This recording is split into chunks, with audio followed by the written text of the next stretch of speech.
Assalamualaikum warahmatullahi wabarakatuh.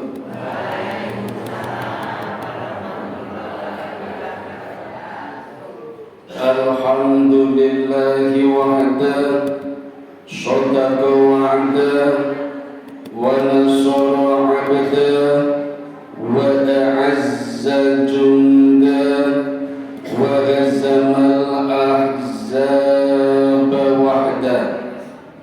La ilaha illallah wa la na'budu illa iyyahu mukhlishina lahuddin walau karihal kafirun. Mukhlishina lahuddin walau karihal musyrikun. Mukhlishina lahuddin walau karihal munafikun. Ashhadu an la ilaha illallah wahdahu la syarika lah, wa ashhadu anna Muhammadan abduhu wa rasuluhu la nabiyya ba'da. Syukur, alhamdulillah, monggo Bapak Ibu kita panjatkan kehadirat Allah Subhanahu wa ta'ala. Juga salawat serta salam kepada junjungan kita Nabi besar Muhammad sallallahu alaihi wasallam, yang karena keduanya kita masih diberi kesempatan untuk menunaikan berbagai ibadah sebagai bentuk persembahan kita sebagai hamba Allah Subhanahu wa ta'ala, dan juga umat Nabi kita Muhammad sallallahu alaihi wasallam. Hingga pagi ini kita masih bisa menunaikan, melaksanakan, mengadakan pengajian di tempat yang mulia Mushola Nurul Ummah. Dan pagi ini kita sudah berada di pekan yang ketiga bulan Dzulqa'dah, salah satu bulan, bahkan bulan yang disebut pertama kali sebagai bulan Ashhurul Hurum, 4 bulan yang dimuliakan Allah dari 12 bulan yang ditetapkan di dalam 1 tahun, dimulai dari Dzulqa'dah, Dzulhijjah, Muharram, kemudian melompat ke bulan Rajab. Jadi bulan Dzulqa'dah 1 dari 4 bulan yang dimuliakan dan menempati urutan pertama. Di bulan Dzulqa'dah, Bapak Ibu, saya mencatat sedikitnya ada 5 peristiwa penting. 1. Penyerangan Bani Quraidah. Yang kedua, pernikahan Nabi Muhammad dengan Zainab binti Jahsy. Yang ketiga, perjanjian Hudaybiyah. Yang keempat, haji wada. Dan yang kelima, diangkatnya Nabi Musa menjadi Rasul untuk menerima kitab Taurat. Pagi ini saya bermaksud akan menyampaikan peristiwa yang keempat, yaitu haji wada. Yang pertama, penyerangan Bani Quraidah, dan yang kedua, pernikahan Nabi Muhammad dengan Zainab binti Jahsy. Sudah saya sampaikan di Masjid Al-Hikmah Karangbaru. Kalau saya sampaikan di sini, yang bosan saya. Ya, saya sudah buatkan audionya, sudah saya kirim ke Ustadz Imam, Bu Atin, terus satu lagi siapa kemarin yang di WA saya beri judul Omah Tani nih. Bentuknya audio bukan video ya. Jadi kalau nanti Bapak Ibu ingin menyimak materinya, boleh nanti silakan minta ke Ustadz Imam, Bu Atin, atau yang satunya tadi. Kecuali saya punya nomor WA-nya, saya kirimi langsung. Itu bentuknya audio, dan kalau saya kirim itu sebenarnya minta dikoreksi. Alhamdulillah Pak Imam sudah mengoreksi saya. Ngoreksinya, Pak Ustadz, kok videonya tidak ada orangnya. Nah, kalau nyuting piyambak kok nggak ada yang nyuting. Dan nyutingnya pas sepi, pas jenengan dereng dugi, nopo wangsut lebih tak syuting musolane. Jadi rana wonge niku lho. Nek ana sing nyuting monggo mboten napa-napa. Niki amatiran Bapak Ibu. Tujuan saya hanya menyimpan data, dokumentasi men boten ilang. Yang kedua, untuk evaluasi saya, kalau di rumah tak putar lagi, tak dengarkan lagi yang kurang mana, yang salah mana, biar tambah pinter, jenengan tambah pinter, kula nggih tambah pinter. Nah, peristiwa yang ketiga, perjanjian Hudaybiyah juga sudah saya sampaikan di Masjid Darul Quranul Karim Linggo Kusuman, sudah ada audionya.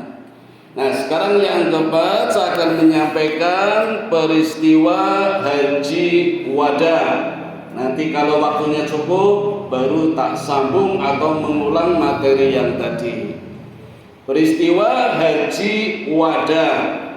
Wada artinya apa Bapak Ibu? Perpisahan. Maka haji wada dapat disebut sebagai haji perpisahan, haji pamitan. Jadi rupanya Rasulullah mendapatkan firasat kalau umurnya tidak akan lama lagi, maka Rasul mengajak para sahabat untuk melaksanakan haji sebagai perpisahan dengan para sahabat dan umat yang setia akan ajarannya. Bagaimana prosesinya? Dimulai pada tanggal 24 Dzulqa'dah. Berangkat dari Madinah menuju Dzulhulaifah. Yang sudah pernah tindak haji ini untuk evaluasi. Podo kora-kora ya ini ya. Nek misale beda pun nggih diampet mawon. Nanti siapa tahu ada kesempatan lagi bisa haji lagi. Amin. Bagi yang belum, ini motivasi buat kita. Nggak usah mikir mentari 40 tahun, sehingga kemarin ada yang usianya 119 baru berangkat. Baru berangkat Pak. Jadi nembe naik pesawat ya bingung. Karena baru pertama kali naik pesawat. Tekan dhuwur pesawat bingung, aduh aku lali rumah makane PTN. Malah kelingan PTN. Ono sing ngampet 10 jam mboten pipis, ora iso nganggone. Biasanya nyemplung teng kali niki teng pesawat nggih. Ya sangat wajar nunggunya lama. Pun Bapak Ibu kita nggak usah mikir nunggunya. Bismillah, niat bersama-sama tahun depan insya Allah kita haji. Amin. Saya hitung dari 400 yang hadir di sini, kemungkinannya 3. 1, tahun depan mungkin berangkat semua bersama saya. Kemungkinan kedua, tidak ada yang berangkat semua bersama saya. Yang ketiga, ada yang berangkat sing sinten niku lho, pun serahkan kepada Allah. Dititani nggih tahun depan tanggal 13 Juni 2024 titani sinten sing mangkat nggih. Bismillah, mugi-mugi wonten, mugi-mugi malih sedaya. Amin ya rabbal alamin. Nah, ini Nabi bersama para sahabat di tahun ke-10 Hijriah setelah sholat Jumat selepas duhur. Nabi berangkat dari Madinah bersama 30.000 jamaah haji Bapak Ibu. Ini kalau dibayangkan luar biasa. Dulu Nabi diusir dari Mekah, sekarang akan kembali ke Mekah dengan membawa jamaah 30.000. Kalau orang musyriknya masih hidup pasti geleng-geleng kepala, luar biasa. Kalau muslim subhanallah, nek wong preman wedan tenan. Dzulhulaifah Bapak Ibu salah satu tempat yang diberkati Allah. Sedangkan urusan pemerintahan Madinah dipercayakan kepada salah seorang di antara dua orang, yaitu Abu Dujana dan Abi Syikor. Monggo diurusi Madinah, kula kali sahabat ajeng melakukan haji wada. Ini kalau bahasa kita seperti itu. Seiring perjalanan menuju Dzul Hulaifah, jamaah yang bergabung terus bertambah hingga menjadi 100.000 orang. Luar biasa Bapak Ibu. Dalam perjalanan bertambah dari 30.000 menjadi 100.000. Tambah pintar Bapak Ibu, 70.000. Ini kalau zaman dulu ada MLM, multi level marketing, Nabi upline yang sangat hebat. Dalam sekejap downline-nya bertambah 70.000. Luar biasa ini. Diceritakan dalam hadis bahwa Jabir bin Abdillah berkata, ketika aku melihat ke depan, melihat ke belakang, samping kanan dan kiri, yang terlihat hanyalah lautan manusia yang jumlahnya begitu banyak. Ini Jabir menceritakan seperti itu. Dalam setiap langkahnya mereka bergembira mendapat kesempatan berhaji bersama Nabi Sallallahu Alaihi Wasallam. Sekali-kalinya haji bersama dengan Nabi ini. Bahkan bersama putri bungsunya, sinten Bu? Fatimah. Dan 9 istri Nabi. Coba Bapak Ibu, 9 istrinya diajak haji bersama. Pak Imam ajeng niru. Dijak kabeh bojone. Pinter sih, saniki pinter. Ono wis tunggal kok. Sekarang dipun sono.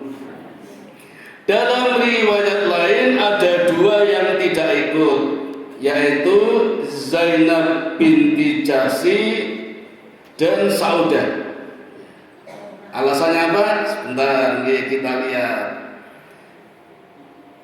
Masing-masing istri tadi berada di dalam haudahnya. Haudah itu rumah-rumahan, keranda yang diletakkan di atas onta. Nah, di sana istri Nabi. Jadi aman nggih.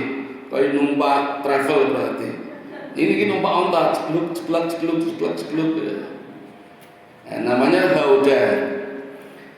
Juga Abu Bakar bersama istrinya Asma binti Abi Thalib ikut, Utsman bin Affan ikut, Abdurrahman bin Auf ikut, dan para sahabat yang lain.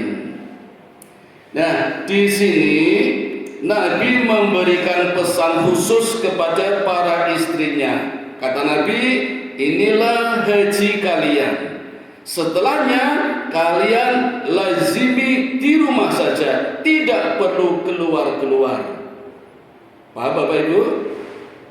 Saya tambahi, pesan ini oleh sebagian istri-istri Nabi dipahami bahwa diwajibkannya haji adalah cukup 1 kali, selebihnya adalah sunnah.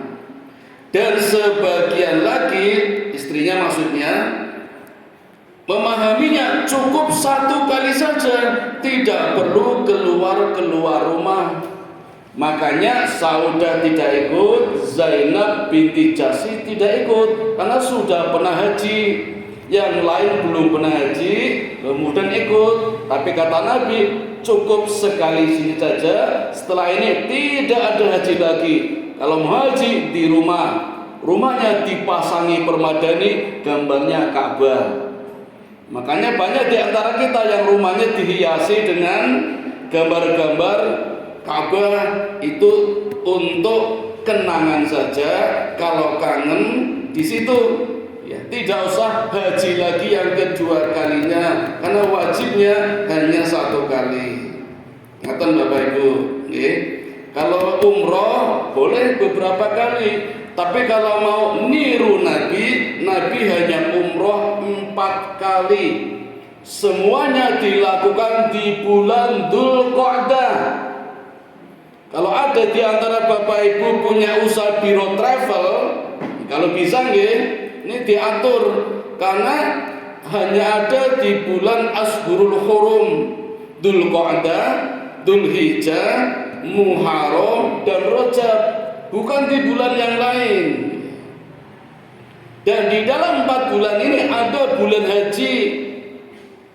Ada bulan haji yaitu Syawal.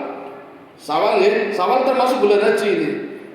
Bulan yang dimuliakan tetapi di luar 4 bulan tadi, atau sebaliknya 4 bulan ini di luar bulan itu. Dan di Dzulhijjah yang 10 hari itu, Dzulqa'dah, Dzulhijjah yang 10 hari itu bulan haji. Jadi kalau mau haji di bulan-bulan itu boleh. Kalau umrah 4 bulan ini. Jadi biro jasa juga harus tahu, jangan sampai umroh di luar 4 bulan ini. Cuman tapi nanti ada tradisi di sana Bapak Ibu. Makanya dia sekedar dalam setiap langkahnya mereka bergembira mendapat kesempatan berhaji bersama Nabi dan sahabat-sahabat tadi termasuk putrinya. Setelah menempuh jarak 11 km dengan perjalanan kaki, Nabi sampai di Dzulhulaifah. 11 km berarti kalau dari sini kira-kira sampai mana Bapak Ibu? Ring Road, Tasingatan malih nggih. Ring Road Timur, Maguwo nggih kira-kira.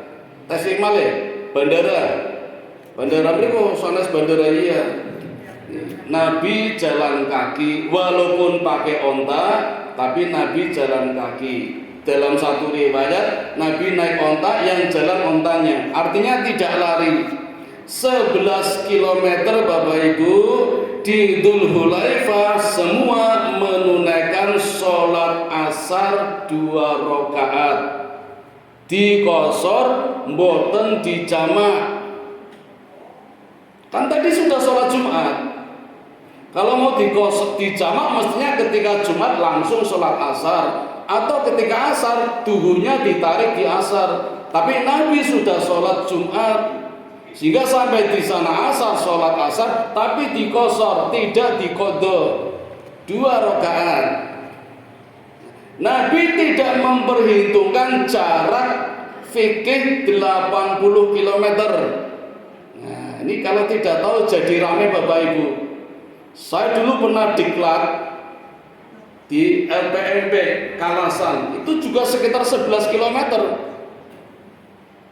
Tak jamak tak kosor, rame, sama-sama pengurus dan anggota Muhammadiyah ini beda pendapat. Ono sing diqadha, ono sing dijamak, ono sing dikosor, beda pendapat. Enggak ada yang menengahi. Nanti saya kira padu kabeh. Begini Bapak Ibu, Nabi kan tujuannya ke Mekah, jaraknya sekitar 450 km. Dzulhulaifah itu hanya singgah, bukan tujuan. Jadi walaupun 11 km boleh. Ngaten Bapak Ibu. Jenengan ajeng teng Jakarta, baru sampai Sleman, sholat dijamak boleh, dikosor boleh, karena bukan tujuan. Tapi nek tujuannya Sleman, nah itu tidak boleh, karena harus standarnya 80 km. Ini Nabi 11 km karena Dzulhulaifah itu hanya singgah saja, bukan tujuan. Tujuannya adalah Mekah. Nah, tadi Bapak Ibu, semua melaksanakan sholat asar 2 rakaat, lalu maghrib dan isya. Nah ini baru dijamak dan dikosor. Dalam satu riwayat dikosor tidak dijamak. Jadi memang riwayatnya banyak Bapak Ibu. Selanjutnya di Dzulhulaifah ini Nabi bermalam, dan pada malam harinya Nabi melakukan ibadah, yaitu memberikan nafkah batin kepada 9 istrinya. Paham nggih? Baik, paham nggih? Pun mboten usah tak terangke. Ini sekedar gambaran saja Bapak Ibu betapa Nabi fisiknya luar biasa. Cobi Bapak Ibu, di usia 63 tahun masih mampu memberikan nafkah batin kepada 9 istrinya dalam satu malam. Coba ketoke ra ono wong saiki niki. Niki mboten sarung nggih. Saya pernah baca buku Bapak Ibu tentang seksologi Nabi. Itu dalam satu malam Nabi mampu melayani 30 wanita.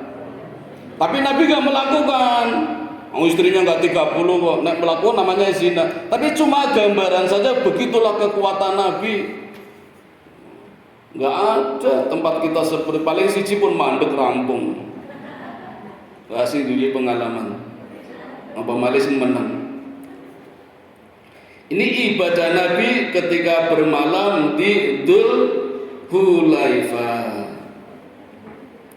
Keesokan harinya setelah mandi wajib, Nabi menunaikan sholat subuh berjamaah dengan kaum muslimin yang jumlahnya semakin bertambah lagi Bapak Ibu menjadi 129.000. Coba Bapak Ibu, tadinya 30.000 tambah jadi 100, sekarang menjadi 129.000, bertambah banyak. Di waktu duha, ini masih di Dzul Hulaifah, tanggal 25 Dzulqa'dah. Nabi mandi sunah ihram. Aisyah, istri yang paling muda, bukan istri termuda tapi istri yang paling muda usianya. Karena setelah Aisyah dinikahi, Nabi masih menikah yang lain. Jadi bukan istri termuda, tapi istri yang paling muda usianya. Aisyah menggosokkan wewangian di badan beliau dan mengoleskan krim di rambutnya. Kok Nabi mboten gosok dhewe nggih? Ini pelajaran buat kita Bapak Ibu. Nggih. Yang suaminya pimpinan, bos di kantor, jangan lengah Bapak Ibu. Nanti yang ngeladeni malah pegawainya. Kalau di sinetron seperti itu, sinetron ceritanya seperti itu. Istrinya enggak ngeladeni, yang ngeladeni pegawainya di kantor, akhirnya terjadi hal-hal yang tidak diinginkan. Nah, di sini pelajarannya, Aisyah menggosokkan wewangian di badan beliau. Jadi gosok dewi iso, tapi Aisyah yang menggosokkan dan mengoleskan krim di rambutnya nganti klimis terbelah dua. Jadi kalau kena angin ya tetap rapi, orang kabur-kabur, orang jiwowok. Kalau bahasa kita jiwowok ya. Ngomong jenenge apa lali jebrak. Lalu beliau mengenakan 2 helai pakaian ihram. Ini bukan ihram terbaru Bapak Ibu. Jadi Nabi tetap sederhana. Wong pelana untanya saja sudah kusut orang tuku anyar. Benten kali kita jenengan aju-aju anyar kabeh, Nabi mboten. Dalam satu riwayat dikatakan seperti itu. Dan sholat 2 rakaat. Beliau berniat haji ifrad, yaitu hanya menunaikan haji saja, tidak dengan umrah. Ini menurut pendapat Imam Syafi'i. Karena ada 3 macam haji. Ini tadi ifrad. Sedangkan menurut pendapat ulama yang lain, Nabi berniat haji qiran, yaitu melaksanakan ibadah haji bersamaan dengan umrah. 2 amalan 1 niat. Jadi niatnya 1 untuk 2 amalan haji sekalian umrah. Itu namanya haji qiran. Ini menurut imam yang lain. Yang satu lagi haji apa Bapak Ibu? Haji tamattu. Ini kebanyakan Indonesia hajinya tamattu. Umrah dulu baru haji. Ini haji tamattu. Orang bilang haji wisata, haji seneng-seneng, mergo bar umrah iso ganti klambi, iso dolan-dolan wisata neng hotel, nonton video. Nah, itu maka disebut haji wisata, haji seneng-seneng. Itu haji tamattu, umrah dulu baru haji. Setelah duhur, semua jamaah haji siap berangkat menuju Mekah. Di atas Qaswa, nama ontanya Nabi Bapak Ibu namanya Qaswa. Onta saya Frigo, ontanya Pak Imam Mion atau Vario? Namanya Qaswa. Nabi kembali mengulangi niat ihramnya dengan yang berbeda dengan kalimat-kalimat sebelumnya. Perhatikan Bapak Ibu, Nabi berniat labbaik Allahumma labbaik la riya la sum'ah, la riya la sum'ah. Ya Allah, aku penuhi panggilanmu ya Allah tanpa riya, tanpa sum'ah. Ini berbeda ini. Jadi Nabi benar-benar berniat haji, tidak riya, tidak pamer, dan tidak sum'ah. Bukan sumpah, sum'ah gitu. Riya itu pamer Bapak Ibu. Tapi maksudnya pamernya gini, kalau ada orang sedekahnya banyak, kalau nggak ada orang sedekahnya sedikit, itu riya itu. Kalau ada orang sedekahnya banyak, nggak ada orang sedekahnya tetap banyak, itu mboten riya. Berarti stabil, istiqomah. Banyak orang sedekahnya sedikit, nggak ada orang sedikit, itu juga stabil, mboten riya. Tapi nek oke wong, oke sedekah 5 juta, ana wong sepi 5.000, nah itu riya itu. Namanya riya. Kalau sum'ah, sedekahnya pengen didengar orang. Ini loh sedekah saya, nah, itu namanya sum'ah. Nabi berhaji la riya la sum'ah, tidak pamer, tidak sum'ah. Jadi memang ini ibadah yang harus benar-benar bersih. Sepertinya tempat kita nggak ada nih yang seperti Nabi. Ya nggak tahu lah, ini perkara hati masalahnya. Saya punya teman Bapak Ibu namanya Haji Sahro Hadi Putro. Saya pernah mendengarkan sendiri di hadapan beliau khutbah Jumat di Masjid Arafah. Beliau mengatakan begini, hajinya orang Indonesia tidak ada yang sah. Luar biasa, berani-berani yang mengatakan seperti itu. Kenapa? Nah, di antaranya karena seperti ini. Dadak pamitan macam-macam nih Bu. Kecuali sing dipamiti melu haji bareng nggak ada masalah. Mohon maaf ini cuma saya menyadur karena saya melihat sendiri ada yang menyampaikan seperti itu. Lalu seperti apa seharusnya? Sing pamitaniko morone ngomah. Jadi menurut satu pendapat, bukan orang-orang diundang datang ke rumah nguntak ke wong haji, tapi yang mau haji datang yang ke rumah-rumah. Aku mau haji, titip anakku ya. Jadi kebalikannya seperti itu. Ini ada satu pendapat yang seperti itu. Lanjut dulu. Berikutnya bertolak dari Dzulhulaifah. Dzulhulaifah Bapak Ibu dikenal pula dengan nama Bir Ali. Mikotnya jamaah haji yang berangkat dari Madinah. Kaum muslimin jumlahnya pun sudah bertambah lagi Bapak Ibu, menjadi 140.000. Luar biasa, ditambah terus. Dan mereka semuanya sudah berganti pakaian dengan pakaian sederhana yang disebut dengan ihram. Dari sini kaum muslimin diperintahkan membaca talbiyah beramai-ramai. Suara talbiyah bergerumuh, menggema di setiap sudut jalan yang dilalui oleh ribuan umat Islam. Jadi membacanya harus menggema dan bergemuruh.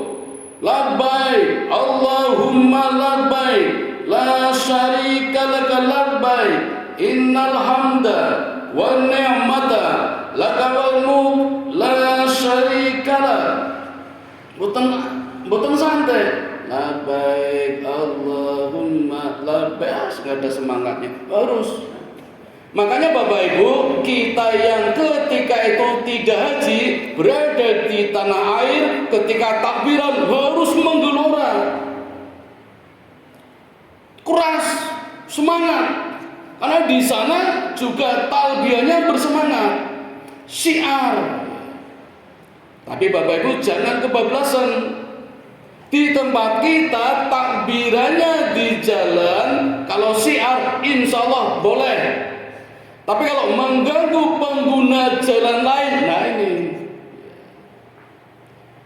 kan bedanya ketika Nabi membaca talbiyah dengan para sahabat lewat jalan yang dilalui, orang yang lihat kan jadi ikut. Tempat kita kan tidak ikut, mau nonton, di foto, di video, di upload di YouTube. Seringkali ada pengguna jalan lain yang terganggu, itu yang perlu diwaspadai. Sehingga mengurangi konsentrasi, takbirannya orang konsentrasi malah ngatur dalan, oh sudah ketabrak kesambret. Ditambah lagi tangan kanan nggawa obor, tangan kiri nggawa mercon. Nah ini mulutnya takbir, tangannya megang obor, kirinya mercon, jedor. Belum takbirannya ada yang pakai musiknya jeduk. Enggak mungkin Bapak Ibu banyak amalan dilakukan bersama khusyuk, enggak mungkin, pasti tidak khusyuk. Tinggal pilih yang mana, harusnya milih takbirannya yang khusyuk dan harus keras nih. Ngaten Bapak Ibu, karena di sana juga keras. Artinya apa tadi? Aku memenuhi panggilanmu ya Allah. Aku memenuhi panggilanmu. Tiada sekutu bagimu. Aku memenuhi panggilanmu. Sesungguhnya pujian dan nikmat adalah milikmu. Begitu juga kerajaan. Tiada sekutu bagimu. Selama dalam perjalanan, Nabi senantiasa berhenti sejenak untuk mengerjakan sholat, di mana beliau menjumpai masjid dengan serentak kaum muslimin berhenti. Sesudah menunaikan sholat, Nabi bersama dengan kaum muslimin kembali melanjutkan perjalanan dan senantiasa mengumandangkan talbiyah. Bahkan Nabi mengatakan, perhatikan Bapak Ibu, Nabi mengatakan sebaik-baik takbir saat berhaji adalah talbiyah, dan sebaik-baik zikir talbiyah adalah siapa yang suaranya paling keras, paling lantang hingga habis suaranya karena rasa haus yang sangat haus. Inilah pahala yang paling besar, paling banyak dan paling mulia yang Allah berikan. Maka ketika kita takbiran Bapak Ibu, yang paling banyak pahala, yang paling keras suaranya, paling lantang, paling banyak, nganti ngelak, nganti suara nenteng. Ini yang di tanah air. Kalau di tanah suci ya talbiyahnya itu Nabi mengatakan yang paling mulia, paling banyak pahala, yang paling sering membaca talbiyah, paling keras suaranya, paling lantang sampai habis suaranya karena haus. Ini hadis-hadis gini jarang didengar ini. Kemudian pada tanggal 29 Dzulqa'dah, berarti perjalanan 4 hari ini, setelah menempuh 225 km, Nabi tiba di kampung Abwa dan menyempatkan diri berziarah di makam ibundanya Aminah. Dan tanggal 1 Dzulhijjah Nabi tiba di Juhfah, mikotnya penduduk Syria. Saat matahari terbenam pada hari ke-10 sejak meninggalkan Madinah, rombongan akhirnya tiba di Syarif atau Syaraf, kampung tempat asalnya Maimunah, salah satu istri Nabi. Di sini turun syariat yang menganjurkan agar para sahabat merubah niat hajinya menjadi umroh. Nah ini Bapak Ibu ya. Nabi merubah niat hajinya menjadi umroh bagi yang tidak membawa hadyu. Hadyu itu kan apa Bapak Ibu? Hadyu itu hewan kurban yang benar-benar disiapkan untuk kurban setelah digemukkan selama 6 bulan. Perhatikan Bapak Ibu, yang sudah terlanjur nih sampun. Tahun depan kalau niat jadi sohibul disiapkan 6 bulan sebelumnya. Hewannya digemukkan, tidak kurus.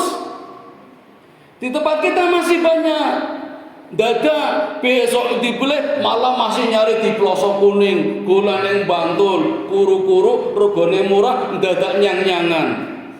Pun yang terlanjur sampun. Besok tahun depan diniatkan 6 bulan sebelumnya sudah disiapkan, hewannya digemukkan, dimanja. Tidak boleh dinaiki. Orang yang dolanan sing sapi tidak boleh untuk baca, tidak boleh untuk pedati, enggak boleh. Harus dimanja, digemukkan, disehatkan, diberi tanda, dikalungi dengan nama Ustadz Imam misalnya, atau pakai nomor juga boleh, Bapak Agung juga boleh. Tapi jangan sakit hati kalau nanti ditanya, Pak Agung sapi apa wedus? Wedus. Itu maksudnya korbannya. Memang harus hati-hati, ndak emosi bar mangan daging. Mangan barang pesta to kadang takon, jenengan apa? Wedus apa kambing? Wedus kambing, sapi. Padahal wong pun sabar mawon. Biasanya tani sini do mundak niku. Itu namanya hadyu, hewan kurban yang benar-benar diniatkan kurban, namanya hadyu. Nah, bagi sahabat yang tidak membawa hadyu, itu niatnya dirubah, umroh dulu kata Nabi. Jadi melaksanakan umroh dahulu, kemudian berihram lagi untuk haji, disebut tamattu. Di Saraf inilah Aisyah menangis Bapak Ibu, karena tidak bisa melakukan umroh, padahal ingin sekali umroh.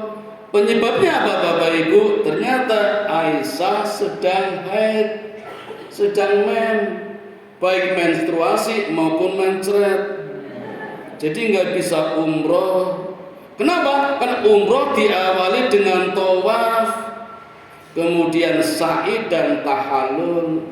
Kalau sa'i dan tahallul boleh, tawafnya yang tidak boleh. Maka menangis Aisyah. Terus Nabi ngeyem-ngeyemi, ya Aisyah, ikuti saja apa yang dilakukan orang-orang kecuali tawaf. Masih nangis. Kata Nabi, ya Aisyah, kamu adalah putri-putri dari Nabi Adam. Allah berikan kelebihan. Gak usah gelisahnya dengan umrah. Nah, nanti setelah mennya selesai baru boleh tawaf. Anu serampung pripun? Enggak ada masalah. Jadi Bapak Ibu, ibu-ibu terutama tidak usah risau dengan haid ketika turun, ketika datang, ketika umroh atau haji. Rasa nganggo obat-obatan malah berisiko tinggi. Risikonya enggak sekarang, tapi nanti setelah 20 tahun atau 40 tahun. Alami saja. Allah sudah menyediakan pahala sendiri, pahala khusus untuk wanita-wanita yang sudah niat ihram tapi ternyata haid, sehingga enggak bisa tawaf. Kalau sa'i bisa, kalau tahallul bisa, tapi tawafnya yang tidak bisa. Enggak ada masalah. Tapi ya jangan dipaksa, karena sedang ya sudah, nggak usah tawaf, nggak apa-apa. Allah sudah menyediakan pahala khusus itu, kata Nabi kepada Aisyah. Tengah malam minggu Bapak Ibu, malam Ahad, Nabi sampai di jalan yang beliau lintasi ketika memasuki Mekah pada hari kemenangan. Namanya peristiwa Fathul Mekah. Insya Allah kapan-kapan saya sampaikan kemenangan Mekah.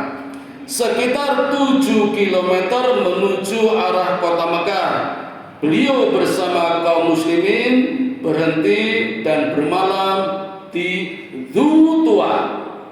Tadi Dzul Hulaifah, ini Dzul-Tuwa. Pagi harinya beliau mandi dan persiapan masuk ke tanah suci. Di tempat ini Nabi kembali menginstruksikan kepada seluruh sahabatnya agar melaksanakan haji tamattu. Saat Nabi memberikan instruksi, banyak sahabat yang berhenti dan bimbang melakukannya. Coba Bapak Ibu, Nabi menginstruksikan kepada para sahabat, niatmu dirubah, sekarang niat umroh. Tetapi Bapak Ibu, banyak sahabat yang bimbang dan berhenti tidak melakukannya. Ada apa ini Bapak Ibu? Jawabannya lihat. Padahal Nabi mengatakan, akulah orang yang paling takwa, akulah orang yang paling jujur, dan akulah orang yang paling baik. Nabi mengatakan begitu di depan sahabat. Karena sahabat nggak mau diam, nggak mau berniat umroh, karena tadi sudah berniat haji. Rupanya Bapak Ibu, sudah menjadi tradisi bangsa Arab, bila telah memasuki bulan Dzulhijjah terlarang untuk melakukan umroh. Maka sahabat nggak pada mau umroh, nggak mau niat umroh, karena sudah menjadi tradisi bangsa Arab. Kalau sudah masuk di bulan Dzulhijjah itu tidak boleh umroh, itu tradisi Arab. Nah di sini Nabi juga tidak melakukan umroh. Nah ini repotnya di sini. Sebentar, saya jelaskan. Tetapi Nabi tidak melakukan umroh karena membawa hadyu, membawa hewan kurban. Sehingga kata Nabi, demi Allah, andai saja aku bisa mengulang hajinya, maksudnya andai aku tidak membawa hadyu, pasti aku akan umroh juga. Nah ini Bu masalahnya nggih. Nabi menyuruh sahabat merubah niat umroh, Nabi tidak umroh. Dan tradisi Arab tidak boleh umroh ketika sudah memasuki bulan Dzulhijjah. Maka sahabat berhenti, ragu. Sampai Nabi mengatakan, aku orang yang paling takwa, aku orang yang paling alim, yang paling jujur, paling benar, paling baik, untuk meyakinkan. Tapi sahabat tetap diam. Sampai Nabi mengatakan, demi Allah, andai saja aku boleh mengulang hajinya dan aku tidak membawa hadyu, aku akan umroh. Jadi masalahnya aku tidak umroh karena membawa hadyu, membawa hewan kurban. Jadi aku tidak boleh umroh. Dan yang tertinggi Bapak Ibu, alasannya adalah Nabi ingin merubah tradisi adat istiadat bangsa jahiliyah. Jadi keliru kalau tidak boleh umroh di bulan Dzulhijjah. Nabi merubah, boleh Bapak Ibu. Ini syariat bukan tradisi. Jadi dirubah sekarang tradisinya. Sudah boleh umroh di bulan Dzulhijjah. Ini peristiwanya di sini Bapak Ibu. Nah, ini kalau kita tidak membaca sejarah kan tidak tahu kapan berubahnya adat istiadat bangsa Arab menjadi syariat. Nah, di sini kesimpulannya, Nabi ternyata memiliki maksud ingin merubah dan menghapus adat istiadat bangsa Arab yang telah diyakininya secara turun-temurun dari nenek moyang mereka. Ini baru prosesi pemberangkatan Bapak Ibu, belum prosesi hajinya. Nah, sekarang mulai prosesinya Bapak Ibu di Mekah antara tanggal 4 Dzulhijjah sampai 8 Dzulhijjah. Masuk ke Masjidil Haram Ahad pagi tanggal 4 Dzulhijjah sekitar pukul 9 di waktu duha. Nabi bersama rombongan jamaah haji sampai di Mekah. Ketika mendekati Masjidil Haram, beliau masuk ke dalam masjid melalui Babus Salam, dan begitu melihat Ka'bah atau Baitullah, beliau mengangkat kedua tangannya berdoa hingga tali pelana untanya terjatuh, yang kemudian beliau ambil kembali dengan tangan kirinya, sementara tangan kanannya tetap menengadah dan bermohon. Maksudnya apa ini Bapak Ibu? Begitu pentingnya berdoa, sampai pelana jatuh saja Nabi tidak menghentikan doanya, cukup diambil dengan tangan kiri, tangan kanannya tetap berdoa. Saya pernah lihat Bapak Ibu ketika upacara 17 Agustus, sound sistemnya rusak. Pas hormat bendera menyanyikan lagu Indonesia Raya, petugasnya hormat. Ketika hormat, sound system rusak, mati Pak. Tangan kirinya betulin, sound system kanannya hormat. sebegitunya Bapak Ibu hanya untuk Indonesia Raya. Maka harusnya ketika berdoa juga begitu. Disambi tidak melupakan doanya. Syukur sih diabaikan saja ya. Apapun urusan dunia tetap berdoa. Tapi Nabi di sini menunjukkan Nabi ya, memberikan pelajaran kepada kita betapa pentingnya berdoa. Jangan dilalaikan hanya urusan dunia. Ini yang sering ketika tahlil Pak, yasinan, urung rampung kowe dange metu sungu-sungan gitu. Ya ora apa-apa, tetap berdoa karo tangan kiri jalan wedan. Syukur sih mengko sik wedan sing rampunge sik niku lho. Ane kadang tradisi nggih, dadi tahlile malah tambah cepet kudune la ilaha illallah wedan wis metu dadi Allah. Selawat wedange utah. Walaupun jam 7 nggih. Saya kira cepat selesai, ternyata belum. Saat tekani mawon nggih. Nanti kalau butuh saya kirim filenya boleh. Ya. Ini saya tawarkan juga kepada Bapak Ibu nih, kalau di antara panjenengan punya hobi menulis, silakan menulis. Nanti boleh titipkan saya. Saya baru nego menjalin kontrak dengan penerbit Ananta Bapak Ibu. Penerbit Ananta kemarin menyanggupi akan menerbitkan tulisan-tulisan saya. Di ceramah-ceramah saya kan belum pernah ditulis. Ada penerbit yang menyanggupi akan menerbitkan. Makanya mulai sekarang tak rancang biar nggak begitu saja hilang. Ada sih rekamannya, audionya, tapi kan suara. Ini sudah mulai saya tulis. Ini belum selesai, baru Haji Wada baru dapat 10 halaman Bapak Ibu. Minimal 50 halaman baru bisa diterbitkan. Jadi masih kurang 40 halaman. Saya sampaikan dulu, ternyata baru 7 halaman sudah hampir habis waktunya. Nggih, enjang paling Bapak Ibu nggih. Insyaallah ini sekedar motivasi saja, mudah-mudahan kita tidak terpengaruh dengan isu dan fakta molornya waktu tunggu daftar haji. Kok bisa seperti itu? Ini jane sing marai sinten? Pada negara-negara lain tidak, Australia tidak Bapak Ibu, Swedia juga tidak. Anasa nawarin yang di Swedia, berangkat dari Swedia saja ya, itu malah dekat, murah.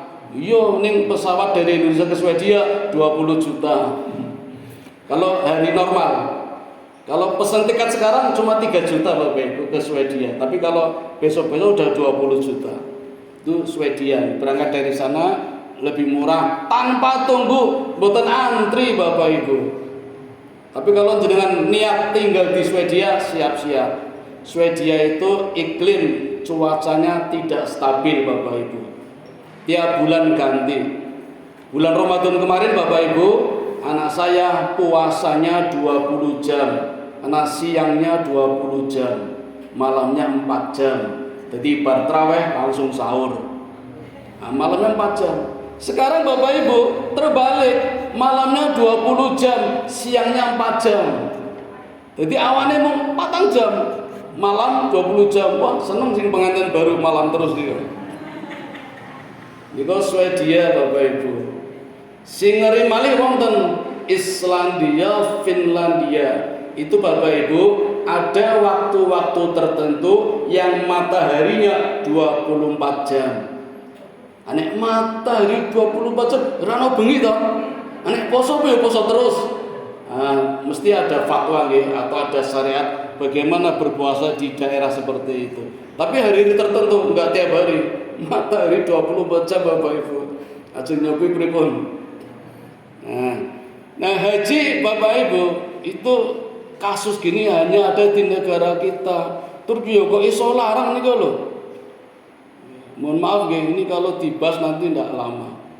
Karena kasus-kasus seperti inilah yang meragukan jangan-jangan hajinya orang-orang Indonesia, kata Ustadz Saro tadi, tidak ada yang sah. Nah kalau sudah terlanjur gimana Bapak Ibu? Perbanyak istighfar. Ngaten mawon. Ya mudah-mudahan yang sudah dilakukan dulu hajinya sah dan mabrur. Nah sekarang yang mau haji sudah nabung seperti itu. Kalau bisa mengurangi. Maka Nabi mengatakan Nggih, labbaik Allahumma labbaik al-hajj la riya la sum'ah. Jadi haji wada sebenarnya memberikan pelajaran kepada kita, Nabi berhaji sempurna, benar, terbebas dari syirik, terbebas dari tradisi, tanpa riya, tanpa sum'ah. Ini haji wada. Haji pertama sekaligus terakhir. Jadi Nabi hanya sekali hajinya Bapak Ibu. Nah, maka kita tidak perlu berlebih. Kalaupun berlebih Bapak Ibu, ini tantangan buat kita. Bagi yang ingin berlebih, ini tantangan.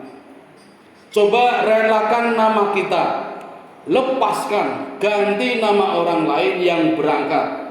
Tinggal pilih urutannya. Orang tua, ibu, bapak, kakak, laki-laki, perempuan, adik, laki-laki, perempuan, paman, tetangga.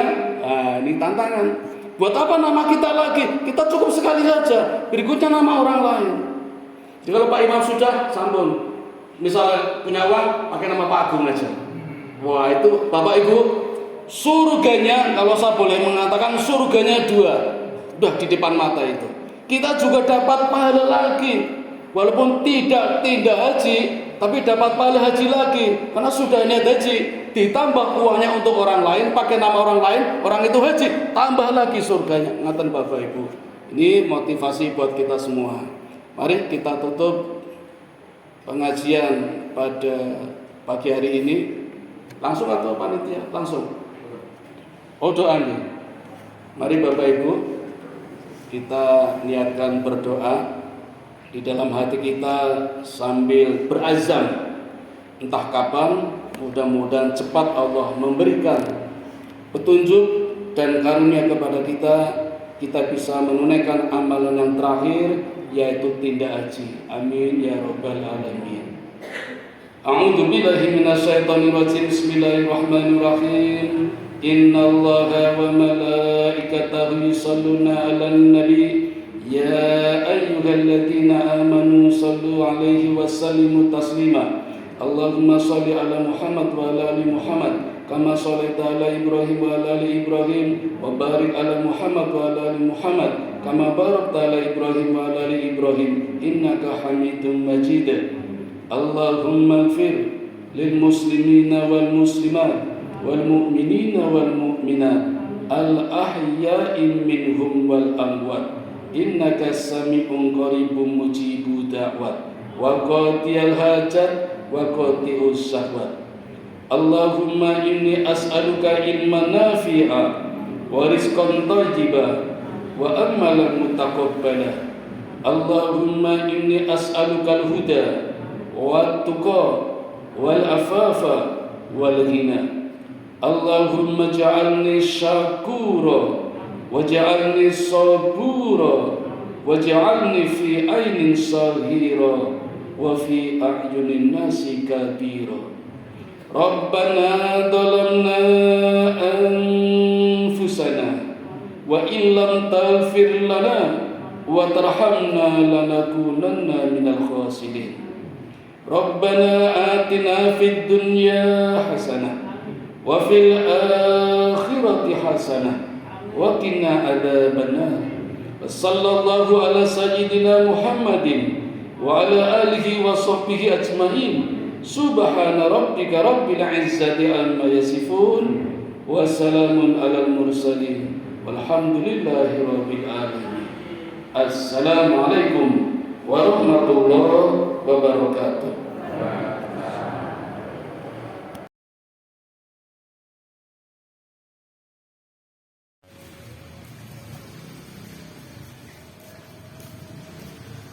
Allahu Akbar.